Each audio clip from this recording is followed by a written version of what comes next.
Chodzi mi o kwestię bycia w chorobie.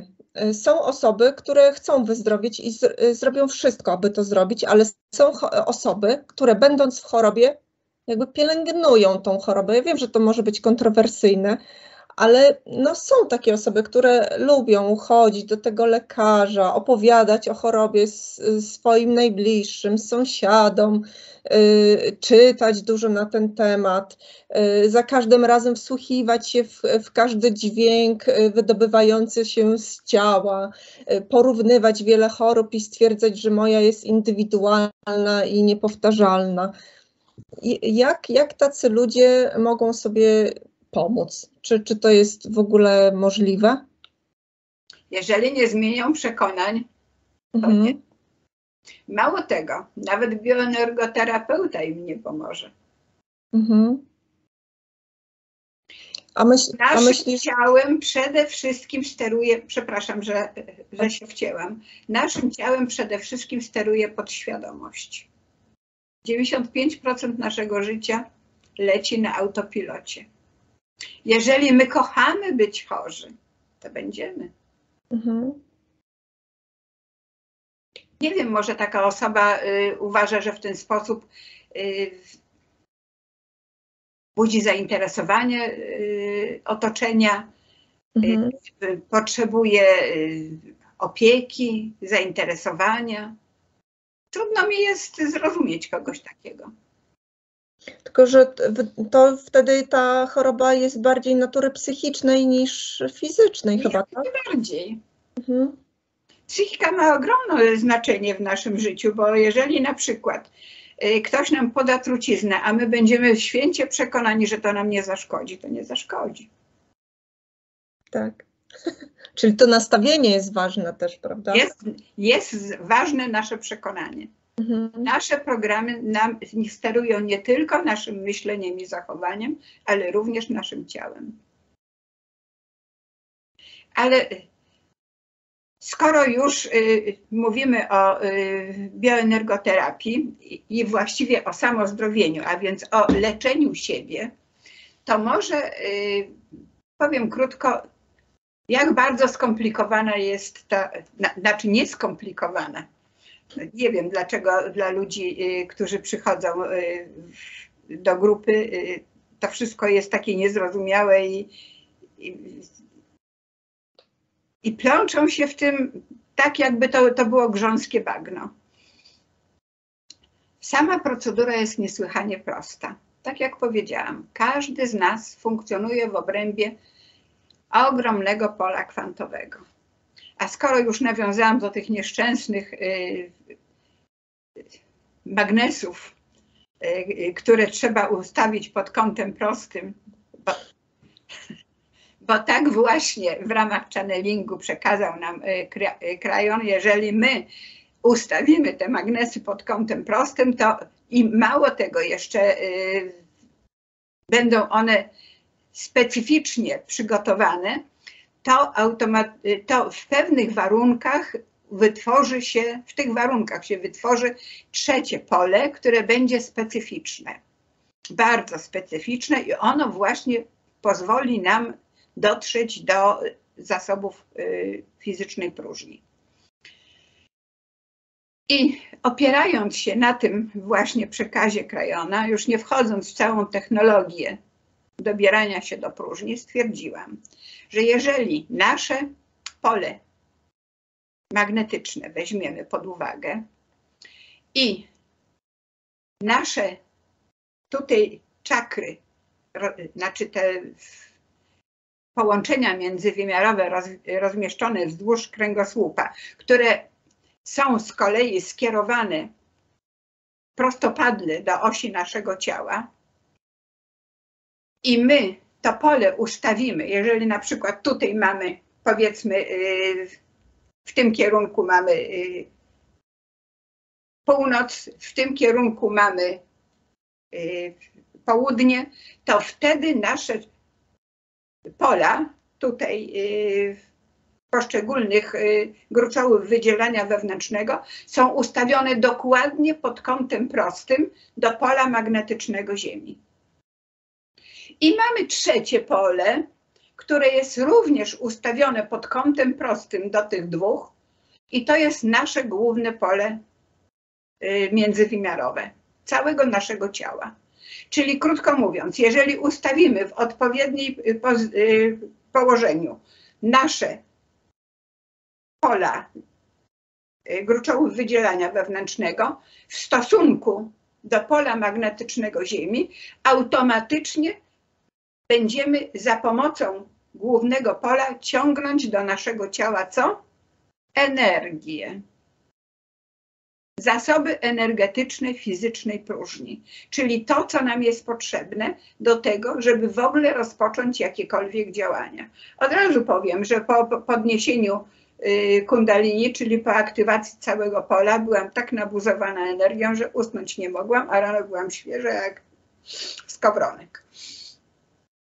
Czyli na dobrą sprawę, jeżeli chcemy przejść na bretarianizm, bardzo korzystne jest nawiązanie połączeń wielowymiarowych po to, żeby korzystać bez przeszkód z zasobów próżni fizycznej. Prosto, nieskomplikowanie. Tak jak powiedziałam, mamy do czynienia przede wszystkim z wielowymiarowymi polami kwantowymi. I musimy je traktować tak jak pola, a nie jak materię organiczną. Notabene materia organiczna też jest elektromagnetyczna, ale niewiele osób o tym wie, o dziwo. I teraz, w jaki sposób prowadzimy aktywację? Ustawiamy się, zakładamy, że tutaj mamy tą oś północ-południe, ustawiamy się twarzą do wschodu. Dlaczego do wschodu? Ponieważ ci, którzy jeszcze nie mieli tej wiedzy, co my, ale korzystali z kontaktów z naturą i z intuicyjnym pozyskiwaniem wiedzy z rzeczywistości ukrytej, zawsze, kiedy nawiązywali kontakt z tymi siłami, których nie znali, zwracali się twarzą do wschodu, intuicyjnie. Ołtarze w kościołach mamy też na wschodzie. Przyjmijmy, że rzeczywiście warto się ustawić twarzą do wschodu. Ja w każdym razie jeszcze nic wtedy nie wiedząc o uniwersalnym prawie kreacji materii, bo ja się aktywowałam jeszcze w XX wieku, a to prawo zostało po raz pierwszy opublikowane w roku 2005.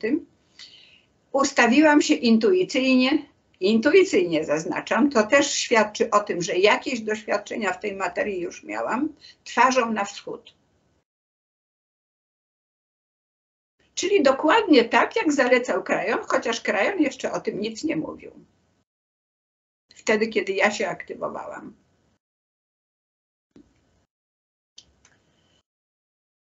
I co robimy? Po prostu pierwszy krok to są głębokie oddechy. Czemu służą? Uspokojeniu naszego umysłu. Nie myślimy o niczym. Nic nas nie interesuje. Nic nam na zewnątrz nie zagraża. Całe nasze ciało łączy się wtedy z rzeczywistością ukrytą intuicyjnie. Podczas tej medytacji zaczynamy czuć coś na kształt falowania w naszym organizmie. Bo każda fala w momencie, kiedy się porusza, musi, ocierając się o inne fale, musi nam dać znać, że doszło do tego tarcia, czyli że coś wibruje. Gdy nie jesteśmy w stanie medytacji, nie wchodzimy w stan koherencji wszystkich komórek naszego ciała, to nie odczuwamy tego falowania. Ale w momencie, kiedy odczuwamy nasze falowanie, wiemy, że nasze biopole zostało zaktywowane. Wystarczy tak ustawić dłonie i wyczuwamy wtedy, że tak jakbyśmy mieli piłeczkę między czy też może lepiej powiedzieć balonik, który się ugina nam pod dłońmi. Dlaczego? Ponieważ tu mamy wyloty linii sił naszego biopola. Są skierowane przeciwstawnie, ale one też pulsują, czyli mają kierunek, mają zwrot dwukierunkowy. W dwóch różnych stronach są skierowane. Więc raz przyciąga nam ta kuleczka dłonie, innym razem je rozpycha. I czujemy tą wibrującą kuleczkę między dłońmi, niewidzialną. I to jest już dla nas znak, że możemy zacząć działać dalej. Wiemy już, że już ciągniemy energię z pola punktu, z fizycznej próżni. Oczywiście pole punktu zerowego jest pośrednikiem, ale to jest inna inszość. I w tym momencie, ponieważ korzystamy z akumulatora intencji sobie wybieramy. Grupa wybrała kryształ kwarcu. Ten kryształ kwarcu znajduje się w multimediach. Można go sobie po prostu wyświetlić na ekranie. Można go zapisać w komputerze czy w telefonie, tak żeby można go było widzieć i przyzwyczaić się do jego wyglądu.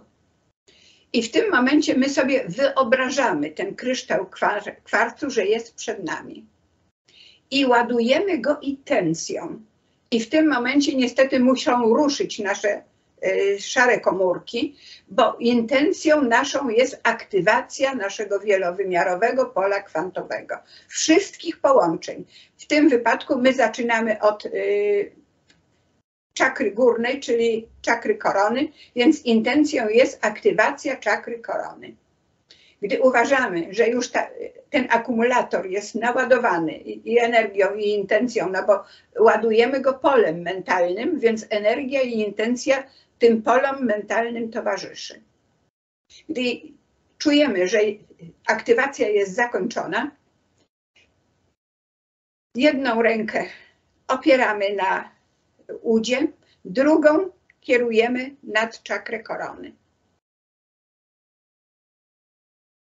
I czujemy, jak nam się ociera wir o głowę, albo nie czujemy. Po pewnym czasie rezygnujemy, kończymy ćwiczenie. Dziękujemy tym, którzy byli zgromadzeni wokół kryształu. Dlaczego dziękujemy? Dlatego, że ten akumulator intencji, jeżeli jest stosowany przez wszystkich członków grupy, pozwala zidentyfikować członków pod względem nielokalnym. Niezależnie od tego, kiedy będą aktywować czakrę korony, gdzie się znajdują, zawsze spotkamy się przy tym krysztale. Bo cała rzeczywistość jest ze sobą połączona pod względem infoenergetycznym. Jeżeli połączymy się przy krysztale, tworzymy świadomość grupową. Jeśli tworzymy świadomość grupową, nasza moc oddziaływania jest większa niż wtedy, kiedy działamy sami.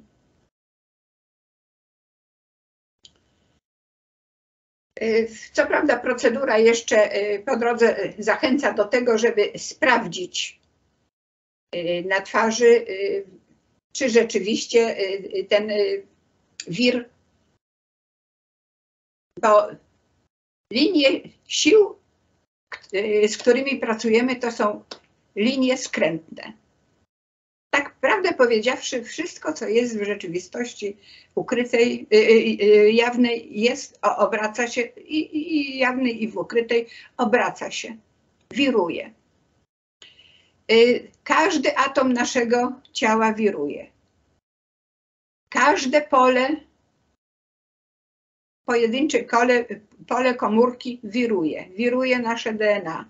I to wszystko składa się razem na ten nasz ogólny widok naszego pola, ponieważ to wszystko znajduje się wewnątrz, bo tak prawdę powiedziawszy, każdy atom został utworzony oddzielnie, każda komórka została utworzona oddzielnie, każdy organ naszego ciała utworzył się z tych elementów oddzielnie i to wszystko razem zostało wchłonięte przez nasze wielowymiarowe pole kwantowe. Czyli nasze wielowymiarowe pole kwantowe ma bardzo złożoną strukturę. Dlaczego ma tak złożoną strukturę? Ponieważ procesy, które w nim przebiegają, również nie są proste i nie mogą przebiegać bez kontroli. Czyli w zasadzie te wszystkie pola wzajemnie harmonizują swoją działalność. W procedurze wyraźnie napisałam, żeby jednak sprawdzać to, że nasze dłonie wyczuwają, znaczy nie nasze dłonie, że nasze czoło wyczuwa wirowanie. I myślę, że ci, którzy zaczynają pracę, to niech od razu nie biegną do aktywacji czakry, tylko niech rzeczywiście sprawdzają. I w zasadzie wszystko musi być powtórzone wielokrotnie. I pod koniec, kiedy już jesteśmy pewni, że ta czakra została zaktywowana, prowadzimy proces, który duchowość nazywa inicjacją. Na czym polega inicjacja? W gruncie rzeczy jest to proces zapamiętywania przez podświadomość drogi wiodącej do aktywacji tej czakry, czy też tego połączenia wielowymiarowego. Kolejno prowadzimy potem aktywację połączenia wielowymiarowego szyszynki, czyli na wysokości trzeciego oka. Prowadzimy aktywację tarczycy, czyli połączenia na wysokości gardła. Prowadzimy aktywację na wysokości grasicy, czyli na wysokości tak zwanej czakry serca. Na wysokości to splot słoneczny. Na wysokości splotu słonecznego, czyli na wysokości naszych nadnerczy, na wysokości naszych właściwie kobiecych narządów, przede wszystkim płciowych, ale i męskich też, bo przecież nasieniowody też muszą wytworzyć to, co trzeba, tak samo jak i jajniki. W związku z tym kolejna czakra to jest czakra naszych narządów płciowych i czakra podstawy, która w zasadzie powinna być aktywowana od spodu, ale zwykle jest aktywowana w ten sposób, że dłonie układamy z obu stron. Nie wiem, czy widać. Tak, widać, widać. I w ten sposób te wszystkie czakry są aktywowane i później, kiedy już aktywacja i inicjacja jest zakończona, przystępujemy do synchronizacji. Synchronizacja znów zaczyna się tak samo jak każda aktywacja od medytacji, uspokojenia się, na zewnątrz nie ma zagrożenia. Cała nasza energia kierowana jest na uzyskanie tego, na czym nam zależy. Na czym nam zależy? Na synchronizacji wszystkich czakr. I tym razem prowadzimy synchronizację, przesuwając złączone dłonie po kolei. Tyle trzymamy, ile uważamy za stosowne. I na koniec rozłączamy dłonie. Jak są ustawione dłonie? To wszystko jest wyjaśnione w procedurze. Niczego nie trzeba się domyślać i nie trzeba niczego spekulować.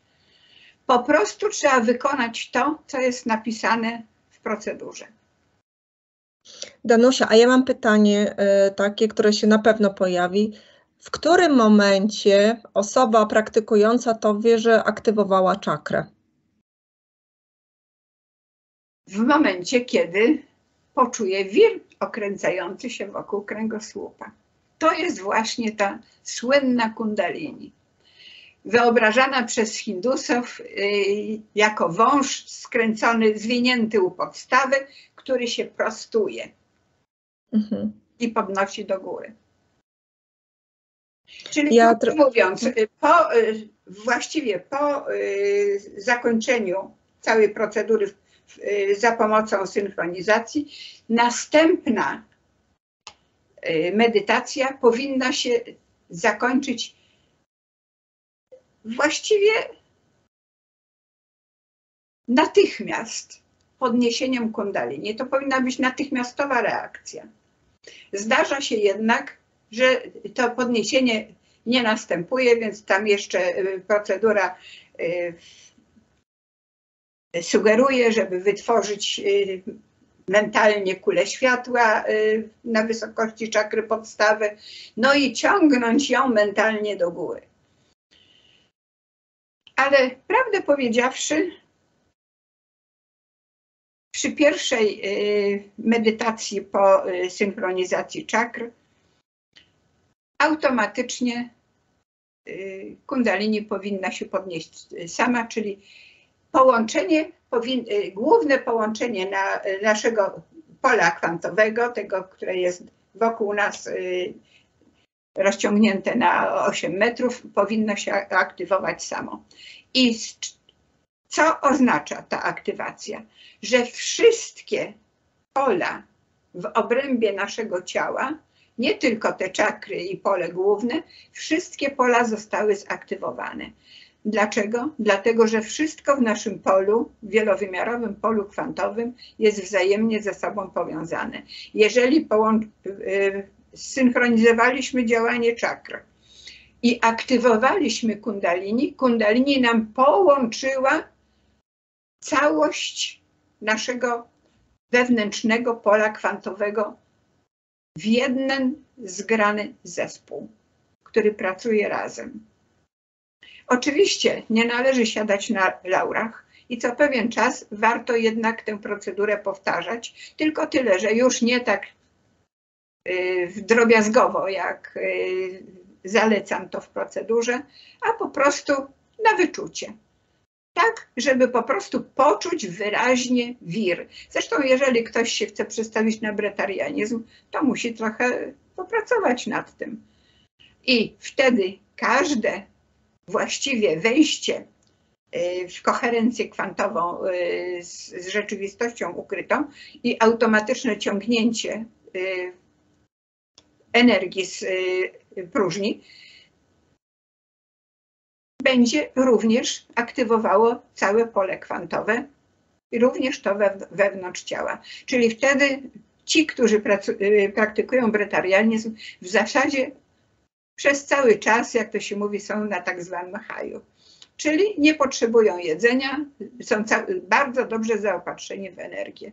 I prawdę powiedziawszy, wtedy, kiedy walczyłam z rakiem, przez 3 miesiące nic nie jadłam i też nie umarłam. Ale my tutaj nie jeszcze bardzo, przepraszam Cię bardzo, może jeszcze skończę opowiadanie o aktywacji. W trakcie aktywacji, jeżeli coś w naszym ciele źle funkcjonuje, w trakcie aktywacji może doznać samozdrowienia. U mnie miało to miejsce na wysokości czakry gardła. Dlaczego? Ponieważ pracując w Instytucie Naukowo-Badawczym z alergenami, uwrażliwiłam swoje górne drogi oddechowe i nabawiłam się astmy uczuleniowej. Prawdę powiedziawszy, byłam uczulona na wszystkie związki zawierające w sobie pierścienie. Najbardziej uczulający był dla mnie benzen. To znaczy, oczywiście nie sam benzen, tylko pochodne benzenu. I prawdę powiedziawszy, medycyna konwencjonalna nad moimi problemami, które objawiały się w ten sposób, że wystarczyło na mnie spojrzeć grupowo i ja natychmiast byłam chora. Grypa przechodziła mi natychmiast stan zapalny górnych dróg oddechowych, potem w zapalenie płuc. No i tak było na okrągło. W trakcie podnoszenia aktywacji połączeń międzywymiarowych na wysokości gardła dostałam takiego ataku astmy, że myślałam, że się uduszę. I wtedy sobie przypomniałam, że trzeba powtórzyć. Po raz drugi zmusiłam się i dłoń skierowałam ku gardłu i w tym momencie atak astmy minął jak za dotknięciem czarodziejskiej różdżki. Od tego momentu nie mam cienia problemów z astmą. To był dla mnie pierwszy sygnał, że dotknęłam czegoś naprawdę ważnego. Tym razem to było moje pierwsze samouzdrawianie. Drugim dla mnie takim szokiem było samoistne podniesienie kundalini, ponieważ znając procedurę wiedziałam, że będę musiała ją ciągnąć za uszy do góry. Nic z tych rzeczy. Wystrzeliła sama. I to jak rakieta. I to też było dla mnie szokiem. Także w momencie, kiedy przystępujemy do aktywacji połączeń międzywymiarowych, na którejś wysokości mogą nam się odezwać problemy związane z dysfunkcją, z której możemy sobie nawet nie zdawać sprawy. Ale jeżeli coś takiego wystąpi, trzeba poprawić, czyli jeszcze raz podziałać na to, co spowodowało dysfunkcję i powinna minąć.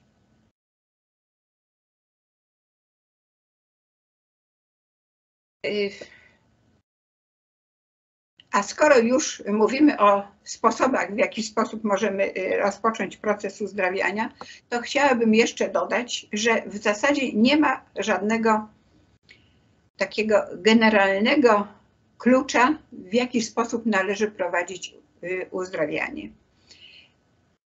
Nasza aktywacja połączeń międzywymiarowych otwiera nas na komunikację z rzeczywistością ukrytą. Co to oznacza? Należy słuchać podpowiedzi naszej intuicji. W momencie, kiedy wystąpiły u mnie zmiany artrytyczne w dłoni lewej, i oczywiście natychmiast pobiegłam do doktora, bo jeszcze byłam świeżo po aktywacji, w związku z tym jeszcze ciągle wierzyłam medycynie. Ortopeda stwierdził, proszę pani, to są zmiany, które się nie cofają. Ja mogę panią skierować na rehabilitację, ale to już będzie tylko jeden kierunek ruchu. I ja wtedy postanowiłam sobie, spróbujemy, może nie jeden kierunek ruchu, może da się to cofnąć, ponieważ był to początek dysfunkcji.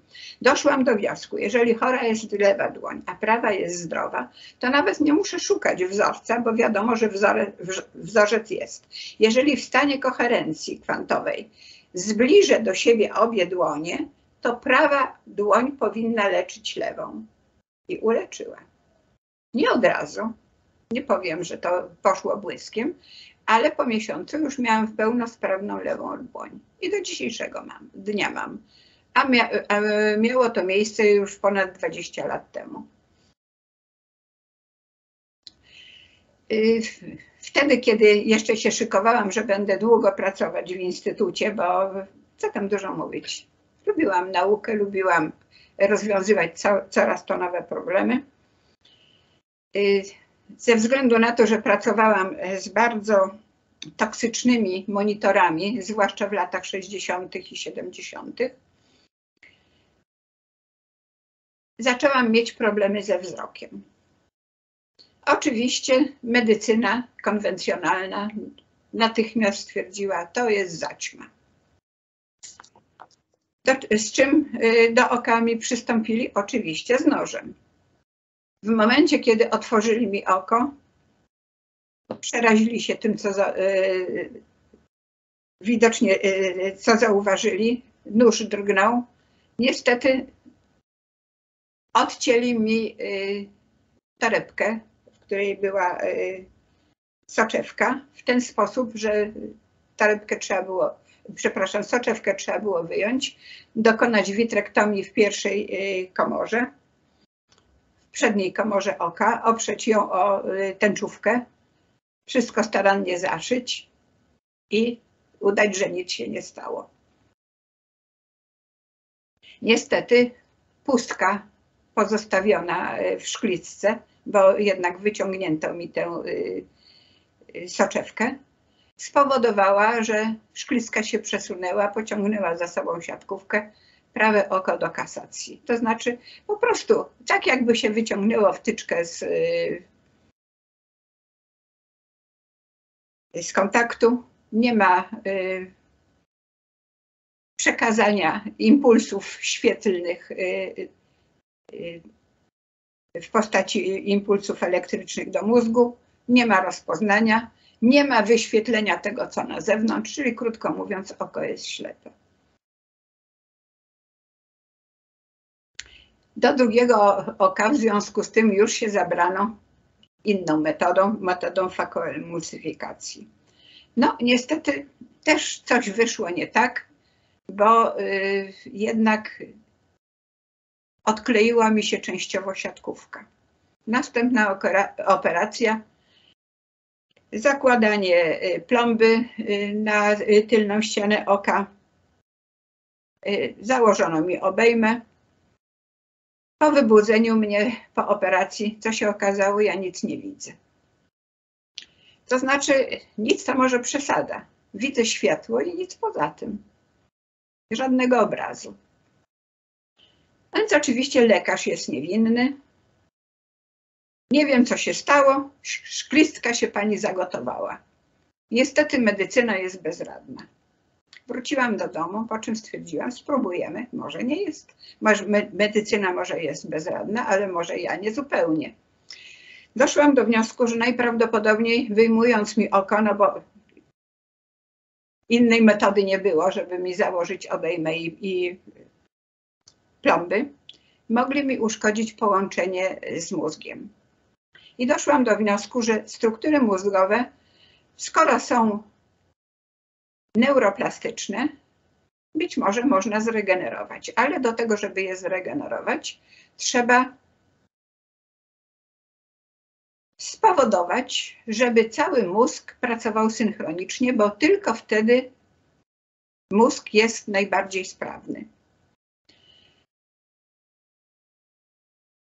Co spowoduje synchroniczność? I tutaj niestety z przykrością muszę powiedzieć, trzeba mieć wiedzę, bo intuicja intuicją, ale jakieś szczątki wiedzy trzeba mieć, żeby ten przekaz intuicyjny właściwie zinterpretować. Ja już wiedziałam o badaniach prowadzonych w Instytucie Monroe. W związku z tym skorzystałam z nagrań synchronicznych w rytmie theta, po to, żeby zsynchronizować w tym rytmie obie półkule mózgowe. No trochę to trwało, ale już po 1,5 miesiącu zaczęłam widzieć kolory. Potem się pokazały kształty, początkowo niewyraźne, potem coraz wyraźniejsze i po 3 miesiącach już miałam lewe oko w pełni sprawne.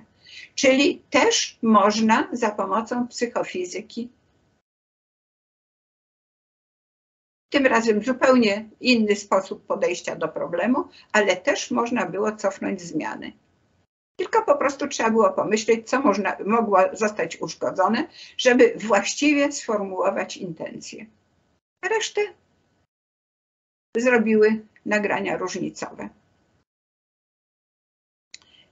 Przyznam się, że po aktywacji połączeń międzywymiarowych można również innym pomagać. Pomagałam, ponieważ nie ukończyłam żadnego kursu, nie mam prawa nikogo leczyć, ale jeżeli miałam sygnał, że ktoś potrzebuje pomocy i chce tę pomoc uzyskać, mam na myśli członków mojej rodziny, to tę pomoc dostawał. Potrafiłam wnuczce zatrzymać krwotoki z nosa, które ustawicznie miała. Za pomocą właśnie oddziaływania bioenergoterapeutycznego na górną część nosa.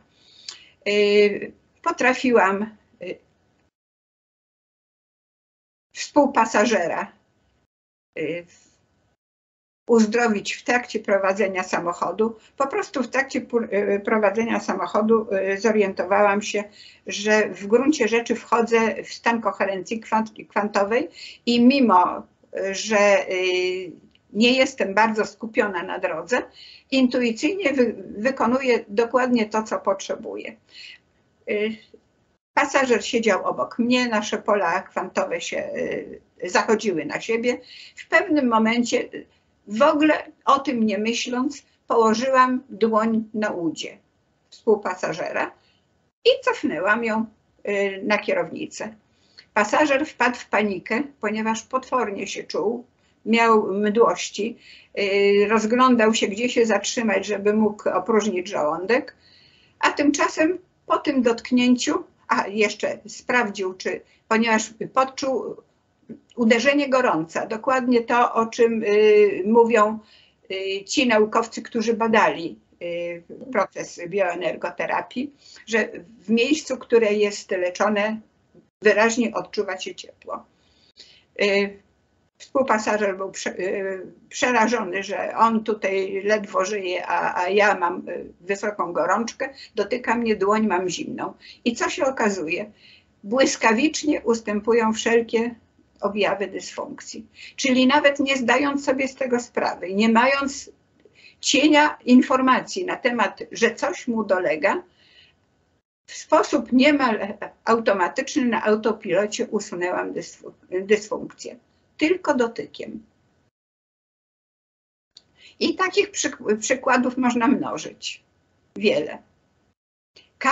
Właściwie zawsze trzeba słuchać podpowiedzi intuicji. Nie ma jednego klucza.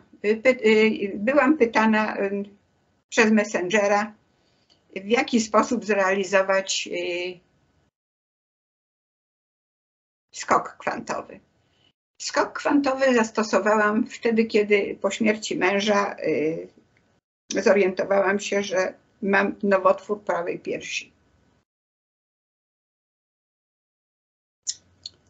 Początkowo w depresji, i to jest też ważna informacja, jeżeli jesteśmy zestresowani, jesteśmy w depresji, to możemy zapomnieć o wszelkim samouzdrawianiu.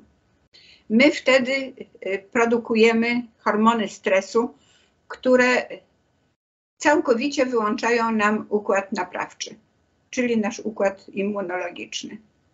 I żebyśmy wychodzili z siebie i stawali obok, niestety niczego nie naprawimy. I ponieważ zdawałam sobie z tego sprawę, znaczy próbowałam mimo wszystko bioenergoterapii i zorientowałam się, że efekty są właściwie prawie żadne, zdecydowałam się skorzystać z pomocy medycyny. Oczywiście natychmiast zaordynowano mi chemioterapię. Przygotowano mnie do tego, że tych chemioterapii będzie kilkanaście, a ze względu na wiek, niestety, ale te chemioterapie będą musiały być słabe. I co się okazało? Te trzy słabe chemioterapie podane mi w odcinkach 3-tygodniowych, czyli w ciągu 2 miesięcy, niespełna 2 miesięcy, rozłożyły mnie całkowicie. Kiedy się zgłosiłam do 4. chemioterapii, okazało się, że mam tak fatalne wyniki badań, że nie ma mowy o tym, żeby kontynuować dalej chemioterapię. W związku z tym skierowano mnie do domu i co ciekawe, nawet mnie nie poinstruowano, co mam zrobić, żeby te swoje parametry fizykochemiczne poprawić. Dowiedziałam się tylko, że mam brać żelazo. Nawet nie podano mi nazwy leku. I tak działa nasza polska medycyna.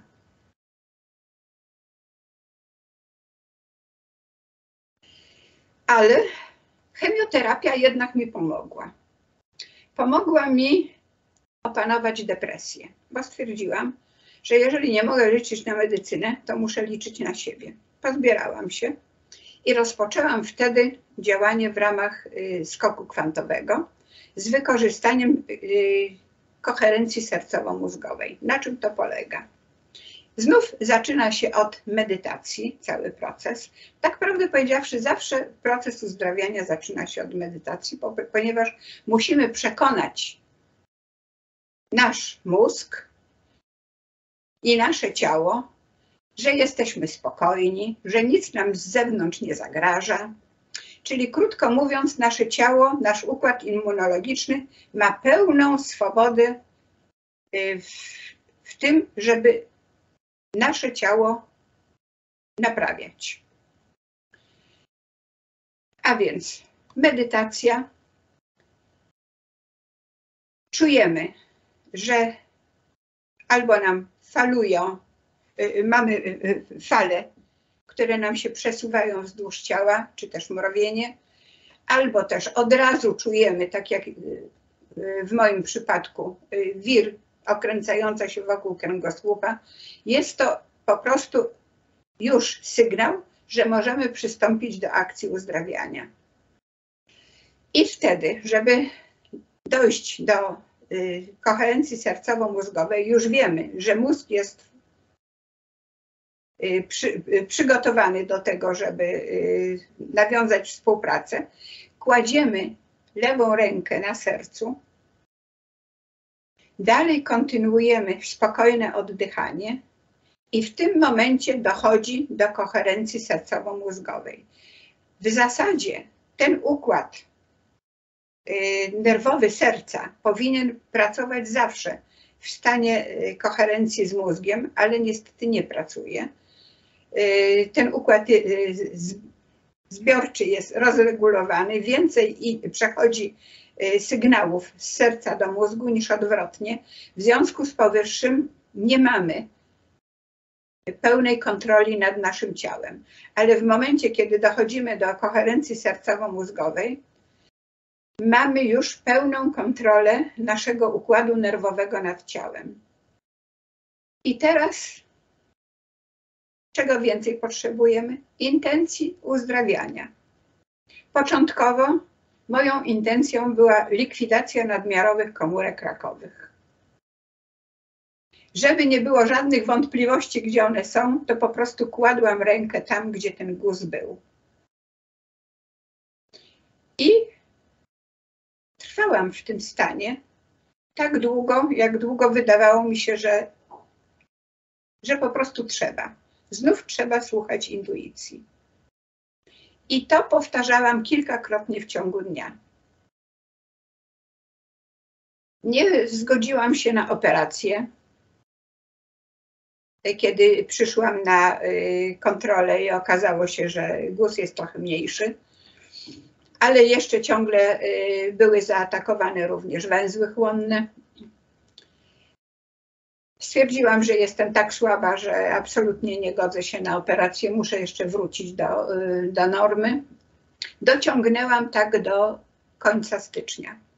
W styczniu, kiedy poszłam i zostałam obmacana przez pana doktora, stwierdził: o, widzę, bardzo dobrze, żeśmy jednak przełożyli operację, oświadczył. I wyznaczył mi termin na kwiecień.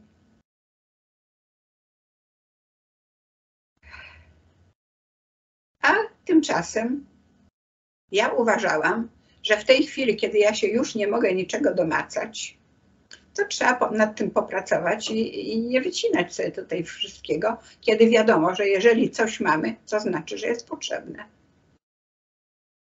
Dociągnęłam tak, wykorzystując zakażenie COVID-em do maja. W maju już zostałam na badania kontrolne skierowana dopiero w czerwcu.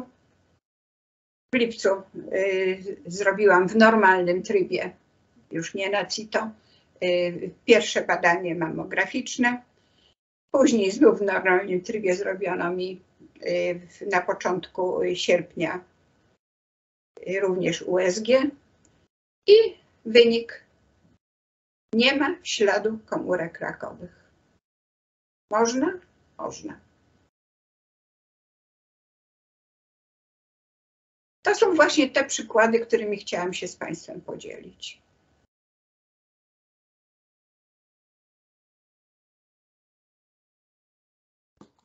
Robi to wrażenie i to duże. Danusia. I dlaczego to mówię? Jeżeli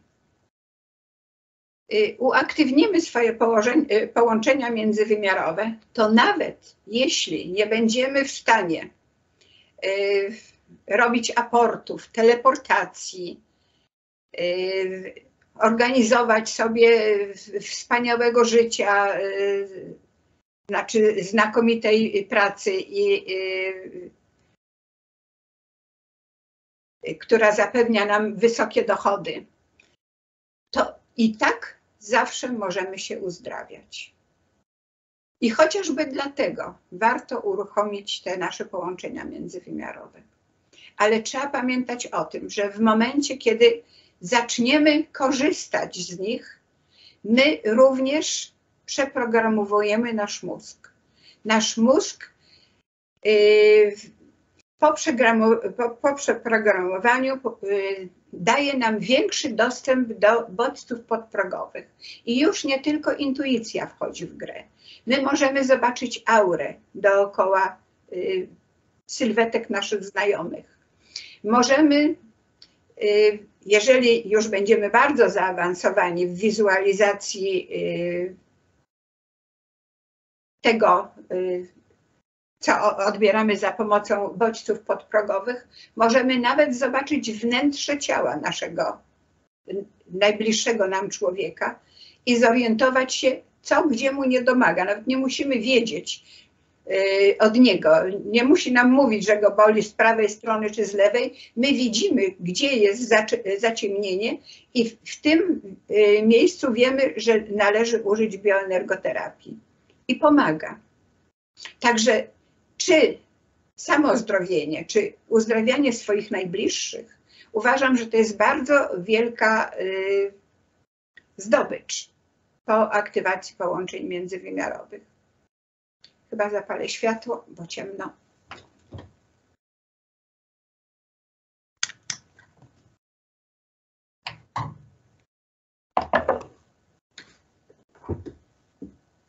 Wydaje mi się, że każdy z nas jest bioenergoterapeutą i każdy może sobie pomóc. Rzeczywiście musi najpierw aktywować to swoje pole. Danusia, a powiedz mi, twoim zdaniem, no mamy osobę, która sobie aktywowała to pole, jest sobie w stanie pomóc. Co jeszcze może zrobić dla siebie? Czy ona powinna robić jakiś cykl powtórzeń tych ćwiczeń? Od czasu do czasu warto je powtórzyć. Właśnie po to, żeby utrzymać całe wielowymiarowe pole kwantowe w gotowości do działania. Bo czasami się zdarza, że trzeba pomóc na przykład komuś, załóżmy, idzie się z bliską osobą, słabnie. Jeżeli jesteśmy w stanie gotowości, możemy w tej sytuacji pomóc. Bo póki jest przytomna, może nam powiedzieć, co spowodowało to osłabienie, bo każdy jest w stanie wskazać, gdzie jest przyczyna jego dysfunkcji. To nie jest tak, że my nic nie wiemy, chyba że nie chcemy wiedzieć. Ja stosowałam bioenergoterapię w stosunku do męża, w stosunku do wnuczki, w stosunku do syna. Zawsze skutecznie. No i w stosunku do siebie, tak? No i w stosunku do siebie. Te dzisiejsze przykłady. Siebie zawsze możemy leczyć. Nie radzę leczyć osób, których się nie zna, z którymi się nie jest zaprzyjaźniony. Tak prawdę powiedziawszy, to ja już zaczęłam koleżanki leczyć i kolegów w instytucie. Właściwie trudno powiedzieć koleżanki, no powiedzmy koleżanki. Osoby, z którymi pracowałam. Jeżeli ktoś do mnie przyszedł z jakąś dolegliwością i prosił o pomoc, to pomagałam. I też skutecznie. Niemniej jednak trzeba mieć świadomość tego, że nie mając certyfikatu nie wolno nikogo leczyć. Ani zdalnie, ani z bliska.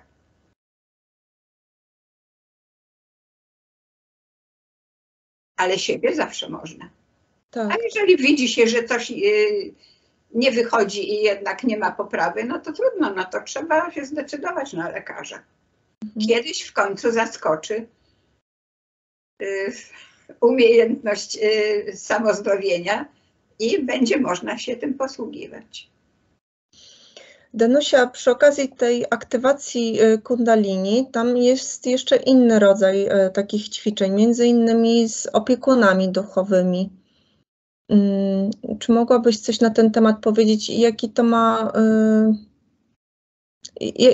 Chodzi mi o rodzaj jakiegoś powiązania. Jakie to ma powiązanie do tej bioenergoterapii? Czy to jest po prostu jakby kolejny etap? Ja nie wiem, czy my się kontaktujemy, po prostu nie wiem. Tak jak Ci powiedziałam, ja przez to, że mam umysł przede wszystkim analityczny, nawet channelingi odbieram bezpośrednio w umyśle. Nie wiem, z kim się kontaktuję i nawet nie pytam się o to. Po prostu przyjmuję informację i wykorzystuję ją. Natomiast podejrzewam, ale to jest też tylko moje podejrzenie, że współpracuję z moim bliźniakiem. I niewykluczone, że ten bliźniak służy mi największą pomocą. Na pewno mam również opiekuna, każdy z nas ma, który funkcjonuje w rzeczywistości równoległej, ale z reguły opiekunowie, z tego co wiem, pomagają nam w synchronizacji zdarzeń, które mają nas przybliżyć, wspomóc nam w rozwoju.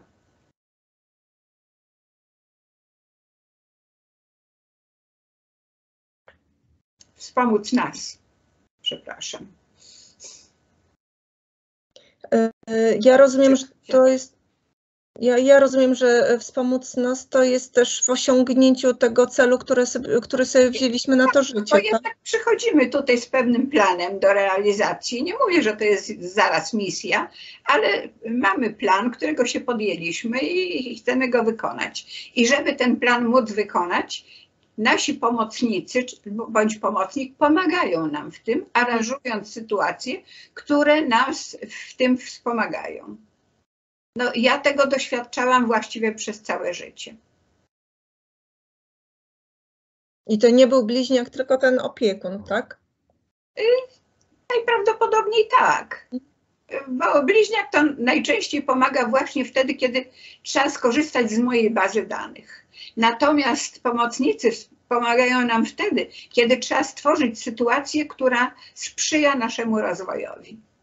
Bo tak prawdę powiedziawszy, chociaż mamy zablokowaną pamięć, ale do naszej podświadomości, bo to, co jest zablokowane, jest jak gdyby wtłoczone w naszą podświadomość. Dlatego w stanie hipnozy jesteśmy w stanie te wspomnienia wydobyć.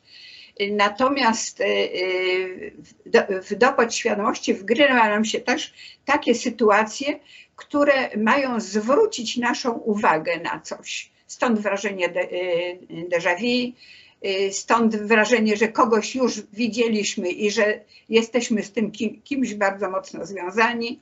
I to są też takie wspomnienia, które wyciągamy z podświadomości w momencie, kiedy trafiamy na dokładnie taką sytuację, która została nam wgrana do podświadomości. Właśnie teraz to jest pomoc. Danusia, tak jak mówisz teraz, to mi się przypomniało takie pytanie o bliźniacze płomienie. Ty zajmowałaś, to znaczy czytałaś kiedyś coś na ten temat, czy nie? Bo takie pytanie było jedno do ciebie w sprawie tego. Mnie się wydaje, że te bliźniacze płomienie to są po prostu tak zwane dusze bratnie, jeśli skorzystamy z terminologii Michaela Newtona, ewentualnie rodzina, jeżeli skorzystamy z terminologii Lee Carola, który jest medium Krajona. Czyli krótko mówiąc, jest to ta grupa dusz, no powiedzmy, kompleksów świadomościowych dusz, z którymi rozpoczynamy naukę i w zasadzie, mimo że później rozchodzimy się ze względu na to, że każdy z nas może podjąć inną specjalizację, jednak związek między nami nigdy nie zanika. Mało tego, najczęściej razem inkarnujemy i wspieramy się podczas inkarnacji. Dziękuję. Co jeszcze byś chciała wiedzieć? No nie wiem jeszcze. Z samozdrowieniem. Oj, ja to lubię dużo pytać. Wiem, że część bioenergoterapeutów i też takich widziałam, oni posiłkują się przedmiotami, między innymi kryształami, w tym górskimi. Chciałam Cię też zapytać właśnie o tą moc kryształów. Jak Ty, co Ty sądzisz na ten temat? Nigdy z tym nie pracowałam, więc nic na ten temat nie wiem. Ci, którzy pracują z kryształami, musieli tę pracę zacząć też w rzeczywistości ukrytej. Rozumiem. Rozumiem. Ponieważ najwyraźniej ja tego rodzaju doświadczeń nie mam, więc nie ciągnie mnie w tym kierunku. Okej, dobrze. Ponieważ ja jak byłam kiedyś na kursie między innymi u pana Jerzego Strączyńskiego, to on nas uczył na przykład kodować kryształy, po to, żeby one później nas wspomagały przy pracy. Ale... Jest to sposób z bardzo prostej przyczyny. Kryształy też są formą żywą. Zresztą nie ma, tam gdzie jest organizacja, a w kryształach jest organizacja, to taka struktura jest żywa, bo świadomość jest wyznacznikiem w gruncie rzeczy życia. I to też, aczkolwiek nie byłam o tym przekonana, ale argumentacja krajona mnie przekonała. Uważam, że to jest rozsądne postawienie sprawy i najprawdopodobniej rzeczywiście tak jest. Nauka z czasem do tego przyjdzie. A jeżeli można w krysztale zakodować informacje, i bardzo często kryształy są używane właśnie jako akumulatory jakiejś informacji, to dlaczego nimi nie leczyć?